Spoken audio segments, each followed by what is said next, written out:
6시 그대 곁에 이시연입니다.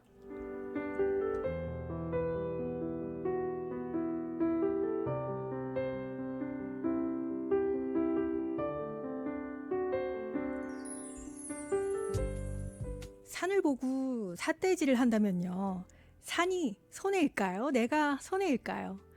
또 꽃을 보고 못생겼다고 하면 나와 꽃 중 누가 나쁠까요?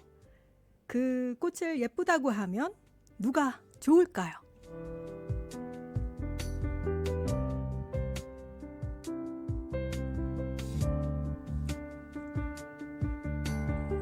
그 사람을 위해서가 아니라요. 나를 위해서 이해하고 또 납득하고 받아들여서가 아니라 그냥 마음이 불편한 채로 지낼 수는 없으니까요.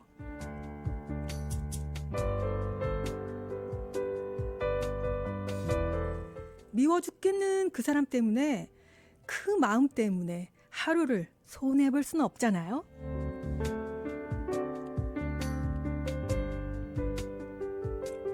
그래서 너무 아름다운 저녁입니다.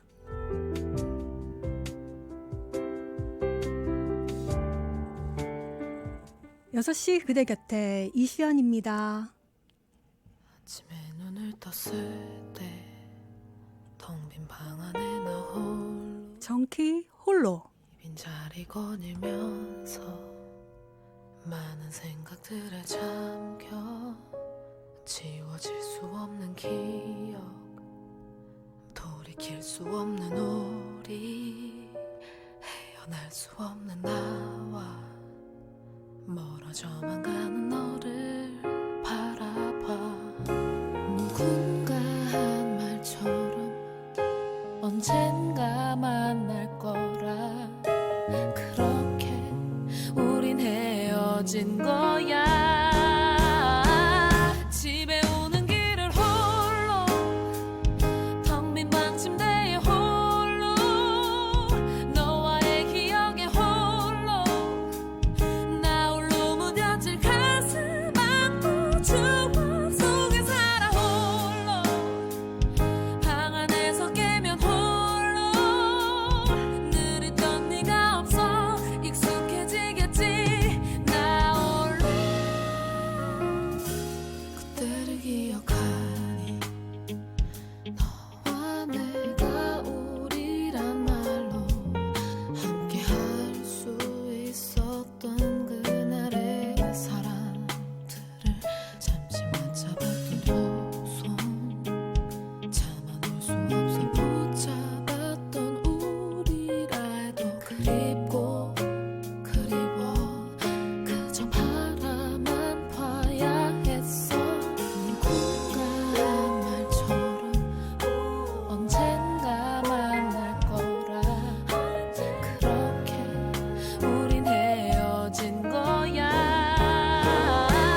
집에 오는 길을 홀로 텅 빈 방 침대에 홀로 너와의 기억에 홀로 나 홀로 무뎌질 가슴 안고 추억 속에 살아 홀로 방 안에서 깨면 홀로 늘 있던 네가 없어 익숙해지겠지 나 홀로 지난 시간들이 그리워 힘든 건지 내 손길만을 기다린 건지 하루 누군가를 만나 내 모습 바란 건지 그저 날 사랑한다고 말해줘 집에 오는 길은 홀로 텅 빈 방 침대에 홀로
그대 곁에 이시연입니다.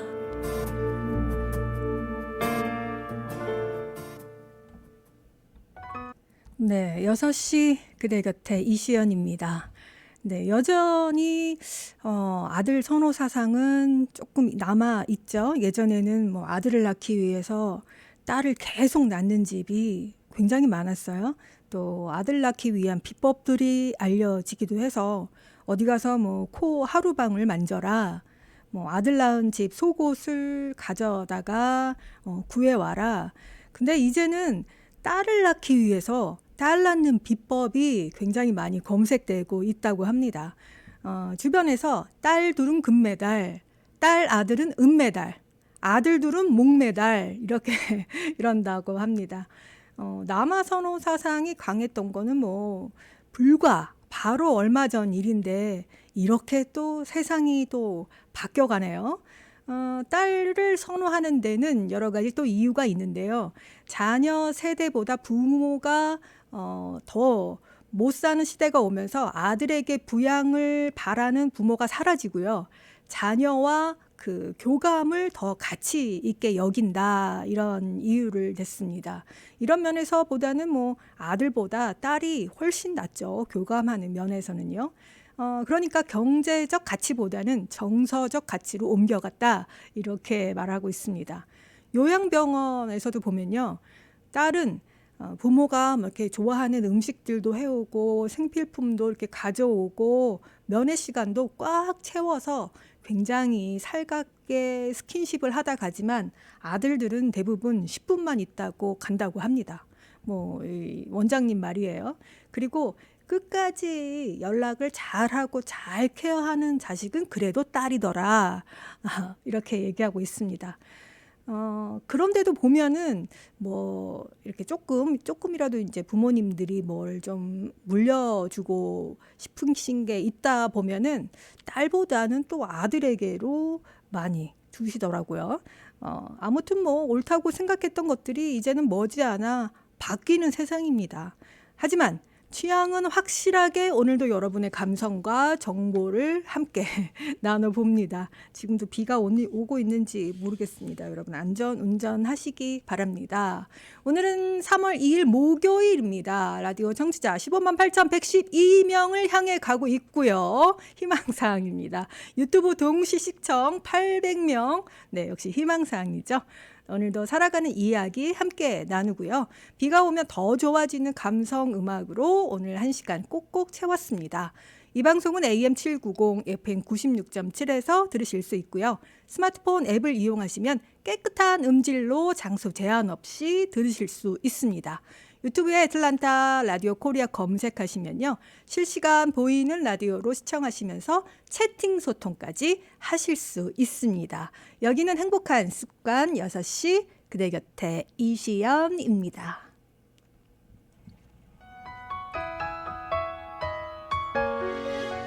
장범준입니다. 추적이는 여름비가 돼요.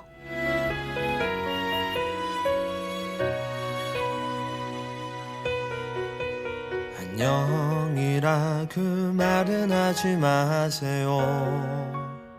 우리는 다시 만날 테니 그냥 웃으며 걸어가요. 그만하자 그 말도 하지 말고요. 언젠간 다시 만날 텐데 그냥 웃으며 걸어봐요.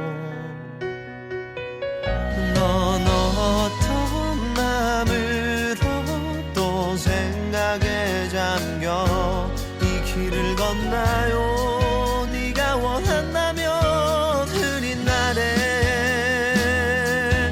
비가 될래요. 추적이는 여름 비가 돼요.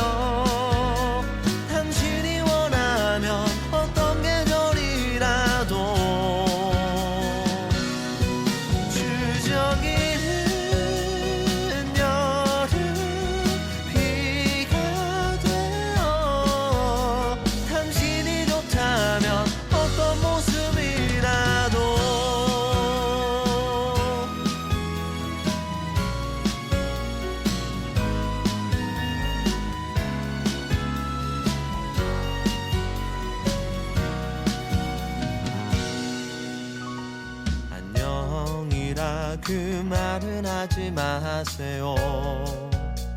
우리는 다시 만날 테니 그냥 웃으며 걸어봐요. 넌 어떤 마음으로 또 생각에 잠겨 이 길을 걷나요? 네가 원한다면 흐린 날에 비가 될래요. 추적이는 여름 비가 돼요. 당신이 원하면 어떤 계절이라도 추적이는 여름 비가 돼요. 당신이 좋다면 어떤 모습이라도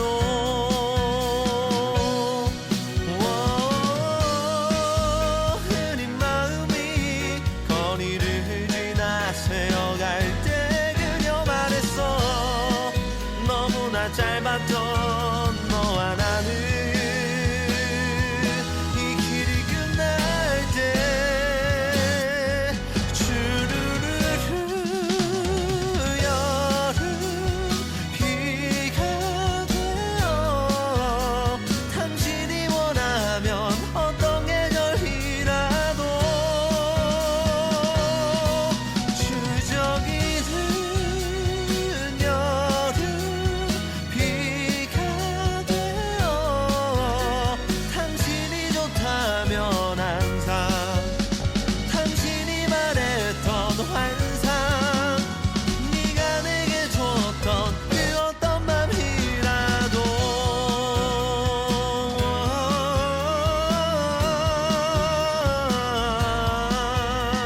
네가 내게 줬던 그 어떤 맘이라도 주르르르 여름 비가 돼요. 당신이 좋다면 어떤 모습이라도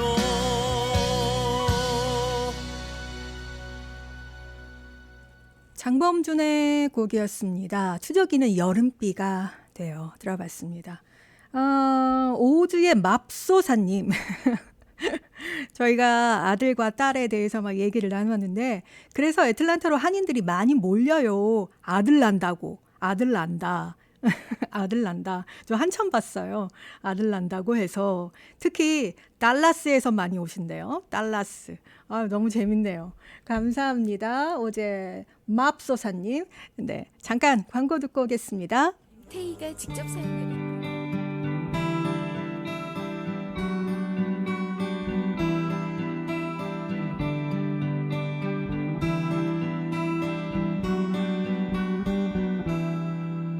그대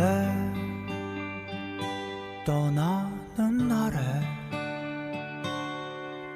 비가 오는가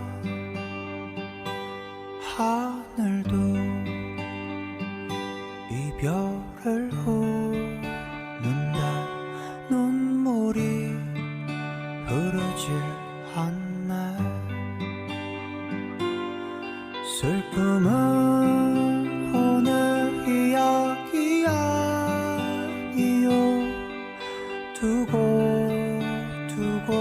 긴 눈물이 내리니 잡은 손이 젖어가면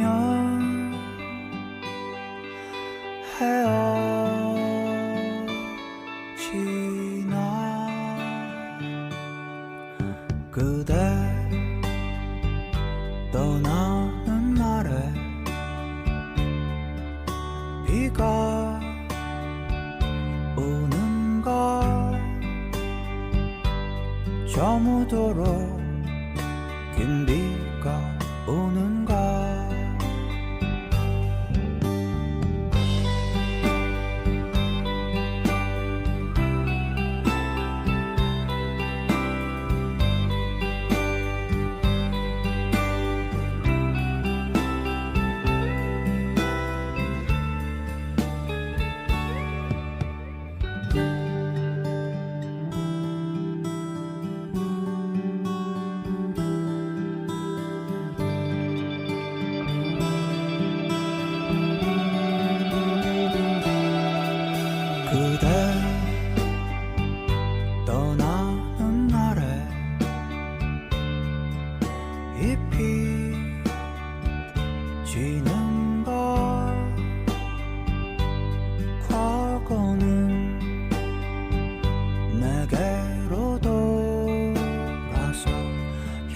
향기를 뿌리고 있네. 추억은 지난 이야기야. 이어 두고 그 모습이 새로우니 그때 부른 사랑 노래 이별이었나.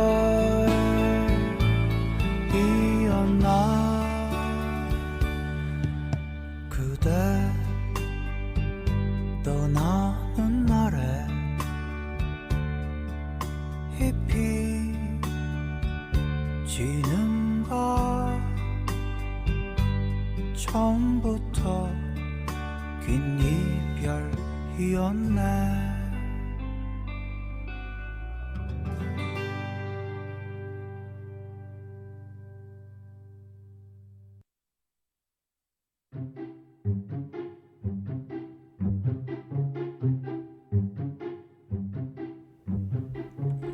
요즘 가장 떠오르는 키워드 중 하나는 공감이라는 단어이지 않을까 하는 생각입니다. 힘내, 힘을 좀 내봐, 이런 말보다는요, 그 사람의 감정을 좀 읽어주는 마음이죠. 그 사람의 마음의 문을 열게 하는 열쇠라고 하는 이 공감이요. 여러분의 공감 능력은 어느 정도이십니까?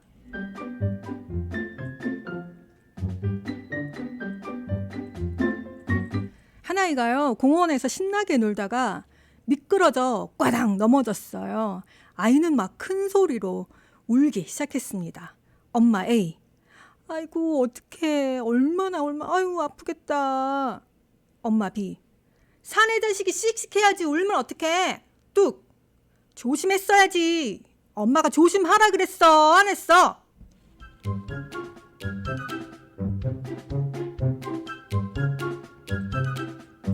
똑같은 상황인데 어떤 말이 상대방의 마음에 더 와닿을까요? 네. 엄마 B는 그 아이의 마음속에서 넘어진 게 큰 잘못이구나, 이런 생각을 심어줘서 뭐 죄책감, 우울감 이런 게 들지 않겠어요? 내가 잘못해서 넘어진 거 아닌데 잘못해서 그 돌부리에 넘어진 건데 이게 엄마를 화나게 하는 아주 큰 잘못이구나, 이렇게 느낄 것 같아요. 공감이 전혀 안 되는 거죠.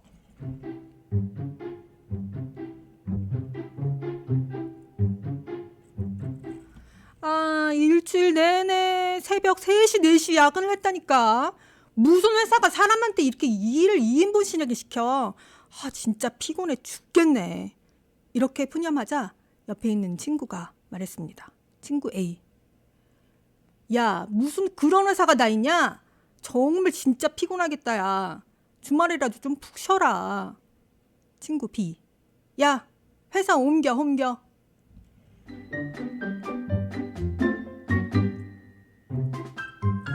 또 이런 사람도 있죠. 너만 피곤하냐? 너만 이래? 부부간에 이런 대화 있지 않나요? 지금 피곤하다는 말이 나오냐? 투잡, 쓰리잡 해도 모자를 파네. 지금 피아노가 피곤하다는 말이 나와? 그냥 피곤해서 불평 몇 마디 했을 뿐인데 친구 말에 그냥 괜히 진짜 회사 옮겨야 되나? 이런 심란함을 주게 만든다고 하네요. 또 옆집 사람이 차를 바꿨대. 근데 그 차가 굉장히 편하다네. 남편 A. 그 차가 막 그렇게 마음에 들어? 그럼 우리도 뭐 생각해보지. 당신이 좋다면 나도 좋아. 남편 B. 아이고, 옆집 건 다 좋지, 다 좋아.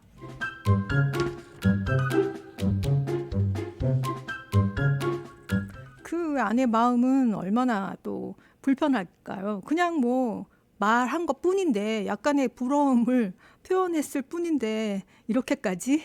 네, 같은 상황에서 그 상대방의 마음 대 마음을 공감해 주는 거, 요거 별로 어려운 것도 아닌데 우리는 이런 거에 조금 냉정하기도 합니다. 또 뭐 공감 능력이 부족한 사람은요, 좀 말할 때 좀 냉정하게 말하는 습관이 있는 것 같아요. 상대방을 위해서 아무리 말을 해줘도 상대방은 듣기가 힘들죠. 다 너를 위해서 하는 거야. 나 아니면 또 이런 말 누가 해주겠니?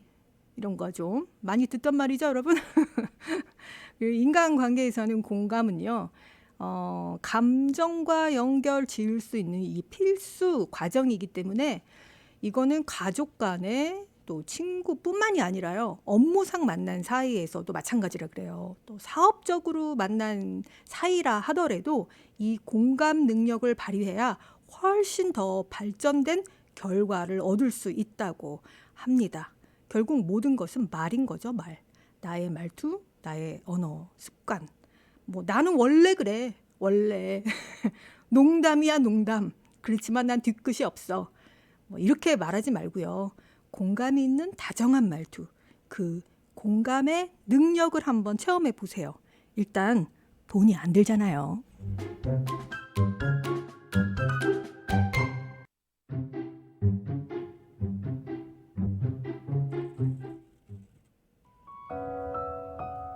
벤이 부릅니다. 열애 중.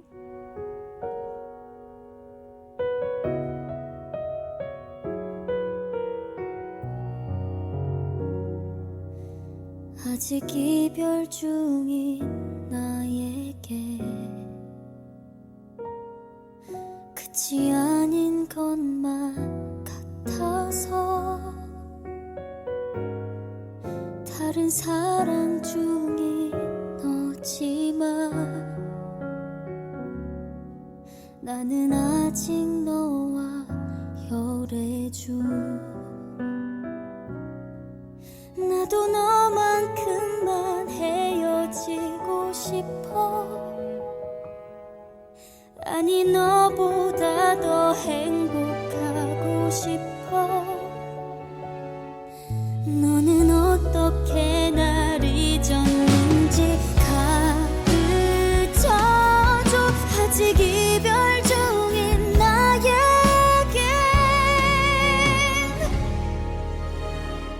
난 아직 열애 중. 누구보다 뜨겁게 사랑해 열애 중. 헤어져도 헤어진 적 없어. 언젠가 내가 너와 이별할 수 있을까.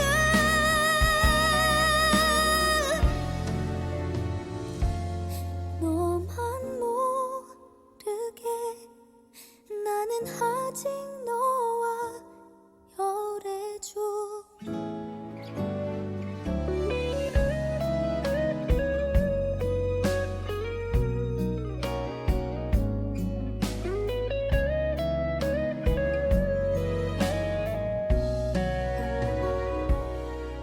매일 이별하고 있지만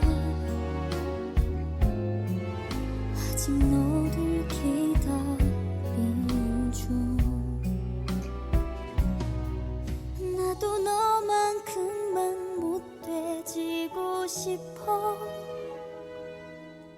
아니 너보다 더 나빠지고 싶어.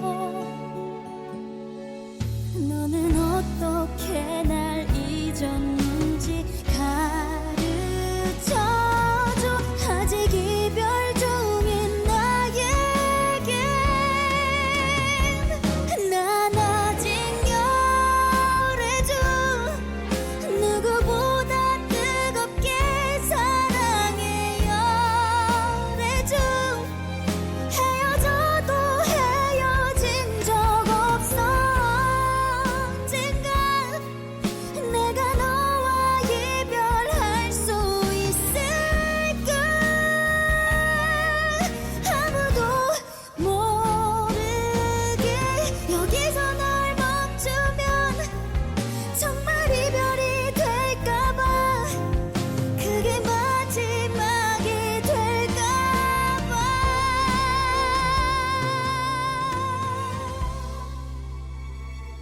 널 후회하는 중.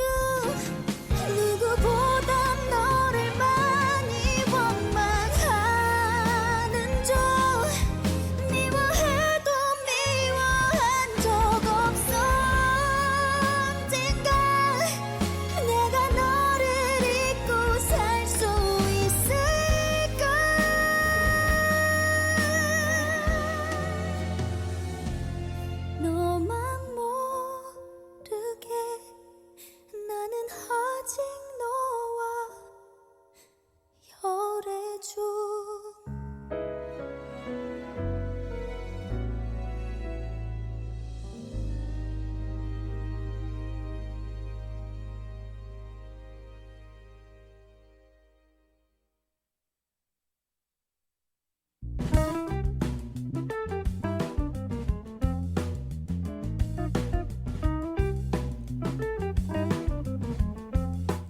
오늘 준비한 이슈를 전해드립니다.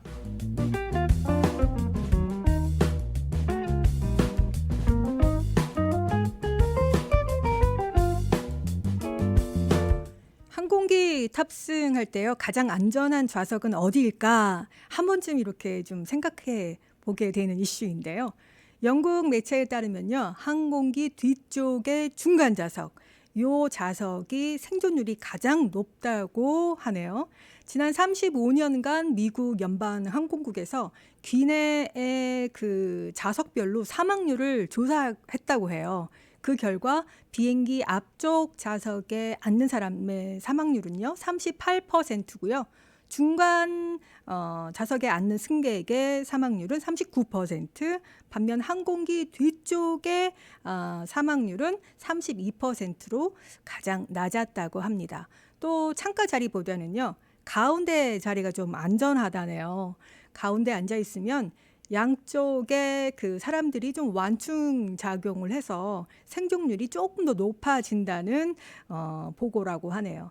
또 사망률이 가장 높은 좌석은 비행기 중간 좌석 중에서는 그 통로 쪽에 가까워서 사망률이 44%에 달한다고 덧붙였습니다. 하지만 실제로 그 항공사고가 발생할 확률은 비행기가 높지 않아요. 낮은 편이기 때문에 많이 걱정은 안 하셔도 되지만, 이 비행기에서 우리가 비행기를 타게 되면 비행기가 조금만 흔들리거나 해도 굉장한 공포심이 들어서 이런 거에 또 귀를 기울이게 됩니다. 그 미국 국가안전위원회 조사에 따르면요, 항공사고로 사망할 확률은 20만 분의 1이고요. 자동차 사고로 사망할 확률은 그 약 100분의 1인 것에 비해서 굉장히 낮은 수치라고 합니다. 그래서 한 번쯤은 궁금했던 비행기 안에서 가장 안전한 좌석 어디일까 알려드렸습니다.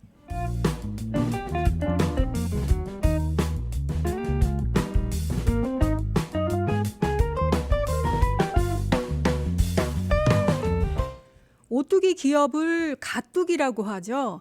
그래서 요즘에는 격이 없이 그 딸이 하는 유튜브 채널에도 회장님이 출연해서 소탈한 모습을 보여주기도 합니다. 착한 행보를 이어온 모범 기업이기 때문에 가뚜기라고 이렇게 불리면서 좋은 이미지를 나타내는 기업이기도 하죠.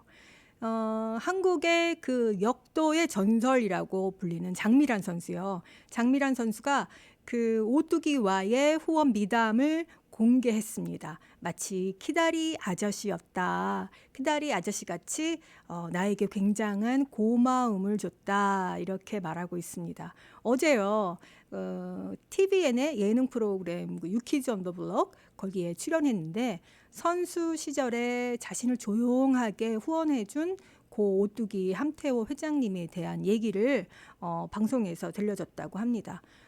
장미란 선수는요, 그 자기 기사를 보고 잘 먹고 운동해야 되겠다 이렇게 해서 마음을 굉장히 그 회장님이 마음을 써줬는데, 한 회장님이 그 내건 조건이 조금 남달랐다고 합니다. 내가 돕는 거를 말하지 않는다는 것이 계약서에 조항에 있었다고 해요. 기업에서 보통 이런 것들을 좀 사용해서 기업 이미지를 좀 좋게 널리 알리는 편인데, 일반적인 후원 조건과는 좀 거리가 먼 아주 특별한 조건이죠. 장미란 선수는 시합이나 전지 훈련에 뭐가 필요하다고 이렇게 말을 하지를 못했다 그래요. 아무래도 좀 그렇겠죠. 어려우니까. 그런데 기억력이 굉장히 좋으셔서 어디를 가든지 이런 거를 기억해 두셨다가 스케줄에 맞춰서 또 음식도 보내주고요. 올림픽에 가서도 또 음식도 계속 이렇게 보내주고 하셨다고 합니다. 또 전지 훈련장에도 오시는 반면 그 해외에 이렇게 훈련을 갈 때는요, 그쪽의 법인장님께 또 얘기를 해둬서 그 곳을 또 좋은 곳을 구경시켜줘라 이렇게 또 하셨다는 거예요. 그래서 그 단순히 선수와 후원하는 관계가 아닌 정말 그 할아버지 같은 좋은 분이었다 이렇게 그 추억을 회상했다고 합니다. 정말 부럽네요. 장미란 선수는 정말 한국 여자 역도 사상 최고 기록을 세운 역도계 레전드죠. 2013년도에 은퇴를 하고 지금은 그 교수님으로 용인대 교수로 재직 중이라고 합니다.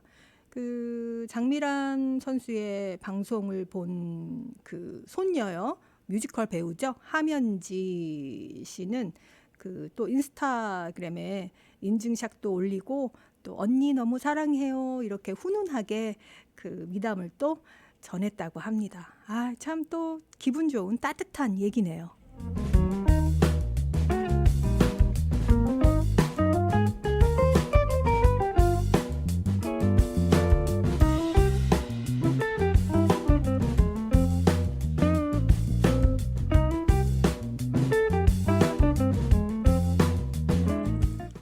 뼈 건강에 도움을 주는 비타민 뭐죠? 네, 맞습니다. 비타민 D죠. 꾸준히 섭취하면요, 치매 발병 확률도 낮출 수 있다는 결과가 나왔다고 그래요. 현지 시간 1일 캐나다 캘거리 대하고 영국 공동 연구팀이 연구를 했는데요. 비타민 D 보충제를 복용한 사람들은 치매 발병률을 무려 40%까지 낮아지는 걸로 확인했다고 합니다. 연구팀은요, 미국 노인을 대상으로요, 비타민 D 보충제를 섭취하면서 이 치매관의 관계를 조사한 건데, 미국 국립 알츠하이머 그 연구에 조사한 그 노인의 평균 연령은 71세였어요. 그 전에는 비타민 D를 복용하지 않았고, 이 연구에 참여를 하면서 비타민 D 보충제를 먹은 그룹과 먹지 않은 그 B 그룹을 무려 10년간 추적 조사를 했다 그래요. 그런데 무려 치매 발병이 40%나 낮아지는 것으로 나타났다고 합니다. 굉장하죠. 저도 예전에 그 의학 프로그램을 보다가 한 유명하신 그 의사 선생님한테 비타민 종류가 이렇게 많은데 만약에 한 가지만 택하라면 어떤 비타민을 드시겠냐 이런 질문을 했었어요. 그런데 그분이 단연코 비타민 D다 이렇게 답변했던 그런 생각이 났네요. 그 비타민 D는 우리가 배울 때는 그냥 뼈 건강이라고만 생각했는데 우리 몸이 굉장히 서로 컴퓨터처럼 상호작용을 하기 때문에 비타민 D가 아주 다방면에서 효과를 발휘하는 꼭 필요한 영양제라는 생각이 듭니다. 대부분의 사람들이 근데 비타민 D 결핍이라고 해요. 조사를 해보면. 더더군다나 요즘에는 자외선 차단제를 굉장히 또 많이 바르시잖아요. 그리고 실외 활동도 예전보다는 많아지지 않고요. 그래서 비타민 D를 섭취해 주는 게 좋겠네요.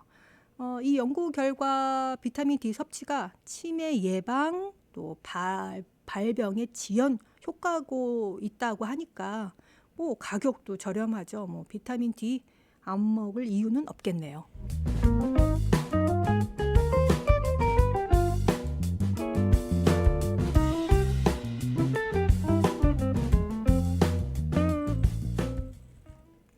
노래 한 곡 듣고 이슈 이어가 보겠습니다. 취중 진담입니다.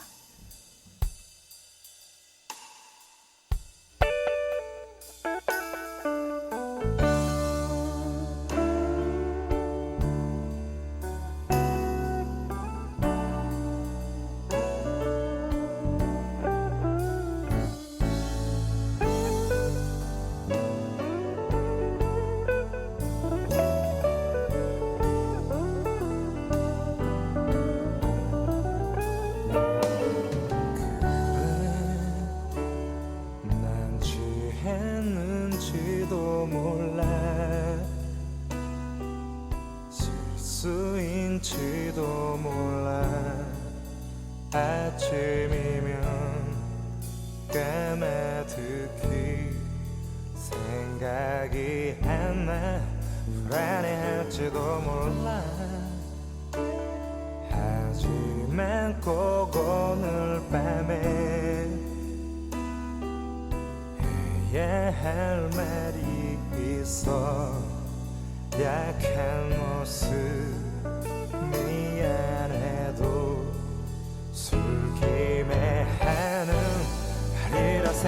느껴지는 맘 언제나 네 앞에 서면 준비했었던 말도 왜 난 반대로 말해놓고 돌아서 후회하는지 이젠 고백할게 처음부터 너를 사랑해왔다고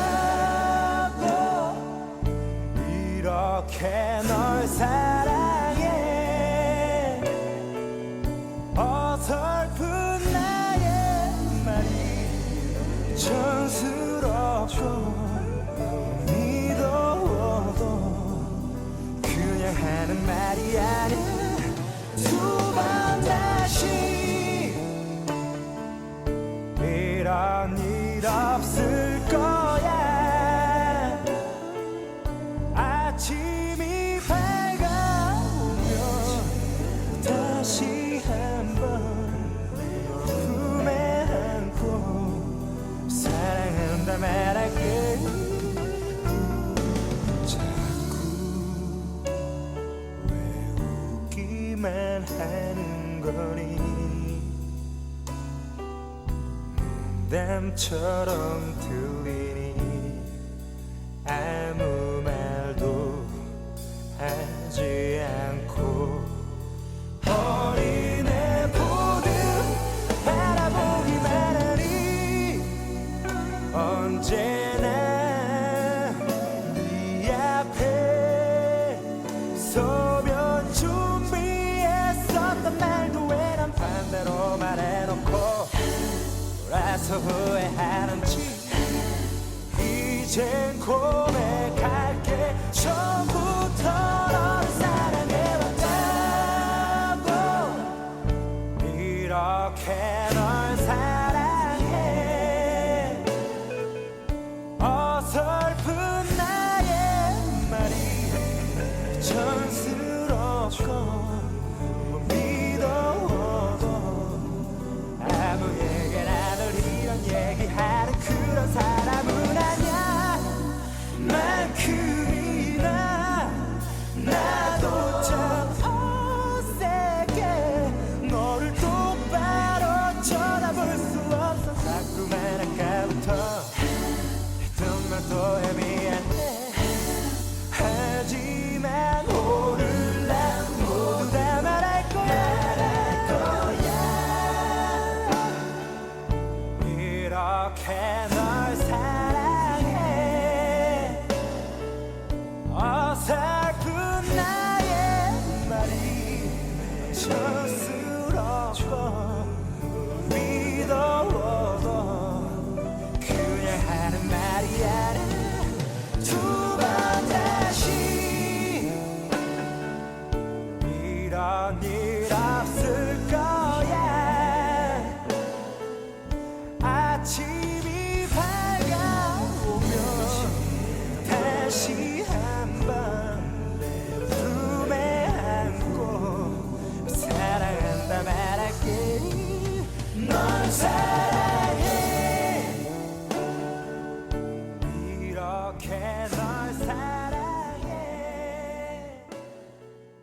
어설픈 나의 말이 촌스럽고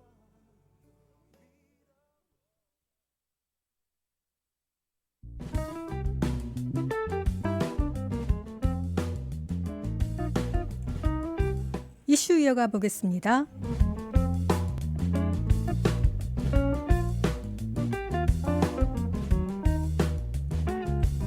혹시 그 어깨가 아파 본 기억 있으세요? 어깨 통증은 진짜 이거는 아파 본 사람만이 알 수 있습니다. 너무 아파서 잠을 못 자죠. 그런데 그냥 이거는 50견이야. 그냥 시간이 지나면 다 낫는 거야. 이렇게 했다가는 아주 힘든 상황에 처할 수가 있는데요. 어깨 관절은 우리 몸에서 유일하게 360도 회전이 가능한 이 관절이라서요. 운동 범위가 굉장히 넓죠. 문제는 사용이 잦은 만큼 이 부상이나 손상이 또 쉽게 발생한다는 점이에요. 중장년층에서 또 노화가 진행되면서 어깨 관절 주변 조직이 퇴행해서 각종 질환으로 이어질 수 있다고 합니다. 요거를 회전근개 파열이라고 하죠. 4개의 심줄이 있는데 요 심줄이 파열되면서 어깨 회전근 파열 이렇게 부릅니다. 나이가 든 환자만 생기는 게 아니라요.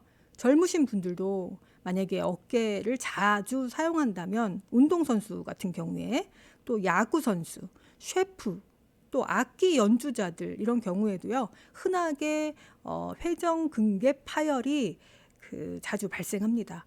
운동을 하면 좋아져 이렇게 해서 치료 시기를 놓치는 경우가 꽤 있어요. 초기에는 비교적 간단한 약물 치료나 주사, 물리치료, 좀 요즘에 또 유행하죠. 체외 충격파 이런 걸로 비수술하면서 증상이 좀 완화될 수 있지만 요거 시기를 놓치게 되면은 수술요법으로 진행해야 됩니다. 그래서 참고 있으면 어깨가 또 굉장히 또 굳어져요. 그래서 생활에 아주 불편을 주게 되죠. 한쪽을 아프니까 한쪽을 안 쓰게 되고 또 다른 편을 또 많이 사용하게 되잖아요. 그러다 보면 또 그쪽도 무리하게 사용하니까 그쪽도 더 아프게 되는 거죠. 결국 양쪽이 다 아파서 나중에는 아주 더 불편해집니다. 뭐든 초기에 병원을 방문하시는 게 아주 중요하죠.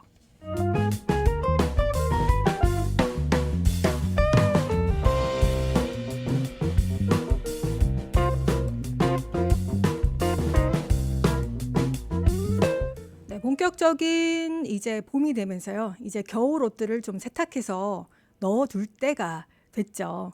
한국도 뭐 비싸지만 이곳 미국은 드라이클리닝 가격이 어느 때는 옷보다 더 비싸요. 그래서 맘 놓고 드라이클리닝을 못하게 되는 경우가 많은 것 같아요. 겨울에 입었던 좀 솜 들어간 옷들 또 외투를 이렇게 손 세탁하는 법 그것 좀 알아봤습니다. 물론 드라이 클리닝 맡기면 제일 좋죠. 집에서 간단하게 손 세탁할 수 있는 방법은요.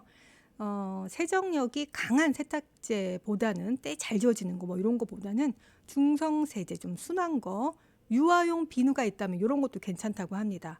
세제가 직접 그 옷감에 닿는 것보다는 물에 먼저 세제를 녹여서 이렇게 하는 게 더 좋고요. 물이 지나치게 뜨겁거나 아주 차갑거나 이거보다는 약간 그냥 미지근한 정도로 30도 내외 미지근한 정도로 미온수가 적합하다 그래요. 표준량만큼 세제를 넣은 다음에 중요한 거는 이 옷에 지퍼나 단추 같은 거를요 하나만 채우는 게 아니라 끝까지 모두 다 단추를 채워 주시고 이렇게 주물러 빨아야 변형을 막을 수 있다고 합니다. 여러분이 만약에 세탁기에 이렇게 좀 젠틀하게 돌린다 할 경우에는 오염이 심한 부분만 애벌 발레 하시고 그 다음에 세탁기에 넣되 다른 옷과 섞지 마시고요. 단독 세탁하시는 게 좋다고 합니다. 또 햇볕에 말리기보다는 그늘에서 직사광선을 좀 피해서 말려주는 게 좀 변형이 좀 덜하게 좋고요. 옷꼬리에 이렇게 걸지 마시고 바닥에 펴서 말리는 게 좋다고 합니다. 무게가 아래로 쏠리면 또 옷이 변형이 일어나잖아요. 그래서 털 같은 경우나 패딩 같은 경우는 옷에 좀 뭉친 부분을 좀 두드려서 좀 고르게 펴서 세탁해 주시는 것이 좋고 또 요거 이제 겨울 내내 또 보관을 해야 되잖아요. 보관할 때는 옷걸이에 거는 것보다는 접어서 보관하는 게 훨씬 더 좋다고 합니다. 이 은근 또 봄이 되면 할 일이 많아져요. 옷도 좀 정리를 해야죠. 집도 청소해야죠. 은근 또 이게 바빠집니다. 저도 겨울 옷들 이런 거 이불들 이런 것들 좀 주말에 정리를 해야 되겠어요.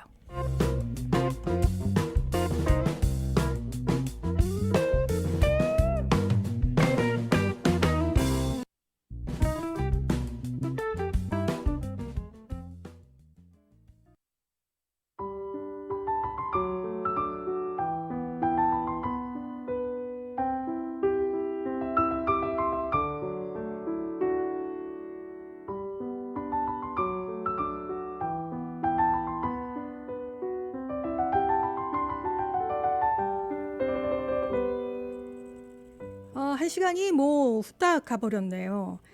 아, 인생은 속도가 아니라 방향이다. 이런 멋진 말 있죠. 그런데 사실 남보다 좀 느리게 가는 사람은 때로는 또 고독하기도 하고요. 또 불안할 때도 있고요. 또 수치나 절망감, 또 그다지 또 당당하지 않을 때가 많은 것 같습니다.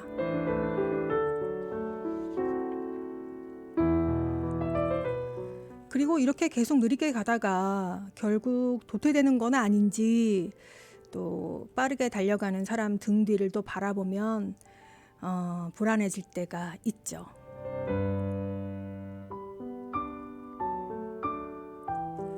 그럴 때요, 그냥 다시 한번 딱 서서 한번 다시 되뇌어 보는 말.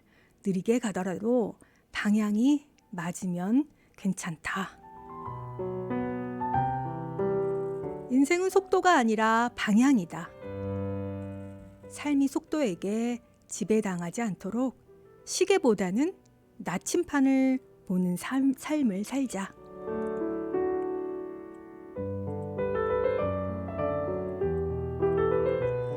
다시 잘 맞게 가고 있는지 다시 방향을 한 번 더 살펴보게 됩니다. 오늘은요, 다른 사람 등 뒤에서 괜히 불안했다면 여러분 괜찮습니다. 아직 운전 중이신 여러분 속도 내지 말고요. 안전운전 하시고요. 저는 내일 다시 오겠습니다. 함께 해주셔서 감사합니다. 마지막 곡은요, 언제나 사랑해.